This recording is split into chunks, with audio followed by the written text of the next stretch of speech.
For many of you that watched my previous videos covering S&box, I covered a game Facepunch made called Opium. And the reason I had covered this game was because this game was not only really well made, but it was also made in a week. Yes, 1 week. And this was because of the new scene system, which was made to speed up the game's development process for not only just beginners who want to make games on the platform, but also for the experienced developers like the S&box devs at Facepunch. But with this new game, which is under the codename HC2, this game was also created in just a week for a challenge that Gary gives the S&box team whenever he goes on vacation. This game is called Cogblocks. Now, to be honest, I won't lie, the name feels like a play on the word cockblock, but maybe I'm just being immature because it made me laugh. This is a voxel-based survival game set in a desolate, corrupted wasteland. The main gameplay loop starts with you playing as a cog robot, which travels around this wasteland to gather resources, craft weapons, and make your own little home. Since this was made in a week's time, I can only assume that it made sense to make a robot, as robots don't need to drink or eat anything. But it's super cool to see this voxel-styled world, and as gloomy as it is,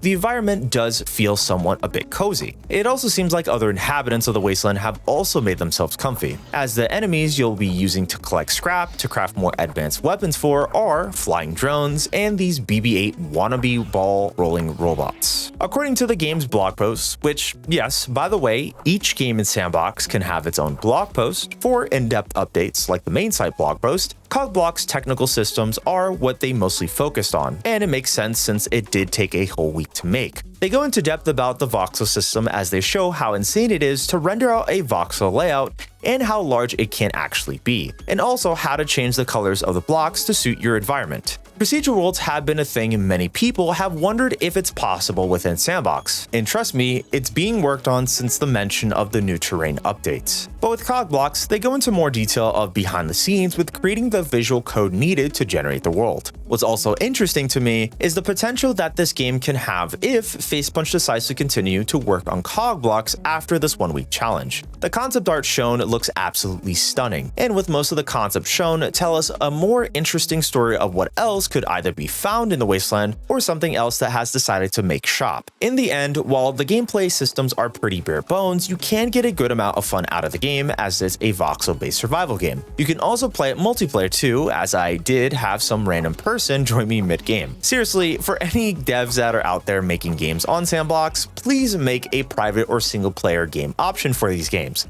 I beg of you. I don't want to join a random server instantly when I click on a game or have my games open all the time. The game is pretty cool and very neat with gameplay and presentation. Now, about that other Facepunch game that they're working on, which is called HC1. Should I cover it? Because it seems like Facepunch likes naming their game projects on S&box after this HC the number method. Let me know down below. Now, the best part about this is majority of the games that Facepunch makes for S&box are available for anyone to tinker with and use at the end of the day, as it makes sense that Facepunch would make these games available as start templates for developers to mess around with, use, and also start creating things for their game ideas right away. While it took them a week to make this game, it's shown that you can get a game concept working in a short period on S&box.